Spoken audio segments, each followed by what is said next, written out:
જાહેર પ્રક્રિયામાં જે પ્રકારે ફોર્મ નંબર 7 ભરીને ચોક્કસ રાજકીય પાર્ટી દ્વારા 15 લાખ જેટલા મતદારોને મતદાર યાદીમાંથી કમી કરાવવાના જે પ્રયત્નો કર્યા એના અનુસંધાનમાં જે માર્ગદર્શન ચૂંટણી પ્રક્રિયાનું આવ્યું છે કે આવા ખોટી જે ફરિયાદો કરે એની સામે દંડની પણ જોગવાઈ છે અને સજાની પણ જોગવાઈ છે. એવી જે કાર્યવાહી થવી જોઈએ એવી કોંગ્રેસના ધારાસભ્યો દ્વારા માંગણી કરવામાં આવી છે.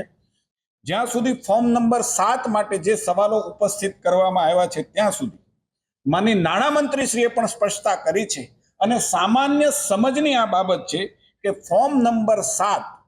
એ ભર્યા પછી સક્ષમ અધિકારી શ્રી બીએલઓને પૂછ્યા પછી બીએલઓ પાસેથી માહિતી લીધા પછી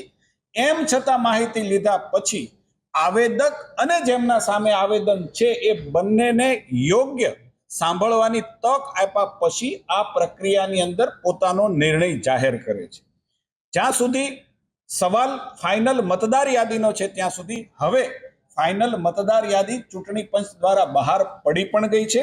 અને આ મતદાર યાદી ફાઇનલ મતદાર યાદી બહાર પડી ગયા પછી રાજ્યની અંદર એક પણ મતદાતાએ કોઈ પણ વિરોધનો સૂર આવ્યો હોય એવું સર્વવિદિત છે. મીડિયાને પણ આપ પણ એ બાબતથી સર્વવિદિત છો.